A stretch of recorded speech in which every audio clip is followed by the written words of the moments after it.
Interlock education সেন্টারের পক্ষ থেকে সবাইকে স্বাগতম। আজকে আমরা গণিতের শর্টকাট টেকনিক 3 নিয়ে আলোচনা করব, যেটা দূরত্ব এবং উচ্চতা অধ্যায় অঙ্ক। তো কোনো কিছুর উচ্চতা বা দৈর্ঘ্য নির্ণয়ের আরেকটা সূত্র, সেটা কি পাদদেশ হতে দূরত্ব গুণন √3। তবে এখানে একটা শর্ত থাকতে হবে, উন্নতিকোণ 60 ডিগ্রি হতে হবে, অর্থাৎ এটা 30 ডিগ্রির ক্ষেত্রে প্রযোজ্য না।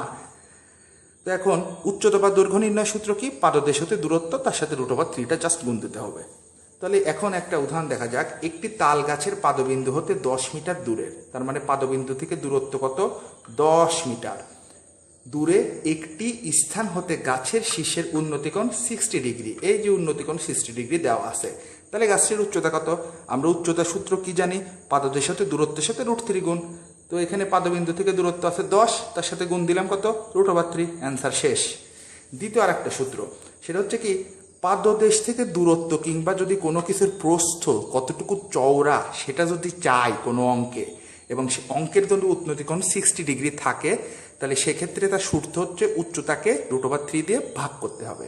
তার মানে কোনো কিছুর প্রস্থ নির্ণয় করা, কতটুকু চওড়া নির্ণয় করা, পাদদেশ থেকে কোনো কিছুর দূরত্ব কত সেটা নির্ণয় সূত্র কি? যদি উন্নতিকোণ 60 ডিগ্রি থাকে তাহলে উচ্চতাকে √3 দিয়ে ভাগ করতে হয়। যেমন একটা নদীর এক তীরে অবস্থিত কোনো বিন্দুতে অপর তীরে অবস্থিত 150 মিটার উঁচু একটি গাছের, তার মানে নদীর এক তীরে একজন দাঁড়ায় আছে, অপর তীরে ঠিক অবস্থিত 150 মিটার উঁচু একটা গাছ আছে, ব্যক্তি কিন্তু এই জায়গায় দাঁড়ায় আছে।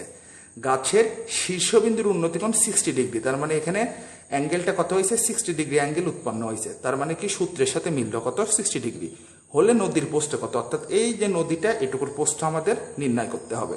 তাহলে কোনো কিছুর প্রস্থ কতটুকু চওড়া নির্ণয় সূত্র কি? উচ্চতাকে √3 দিয়ে ভাগ। তার মানে এখানে উচ্চতা কত আছে? 150, আর সূত্র অনুযায়ী √3 দিয়ে ভাগ দিলেই নদীর প্রস্থ বের হয়ে গেল। ধন্যবাদ সবাইকে।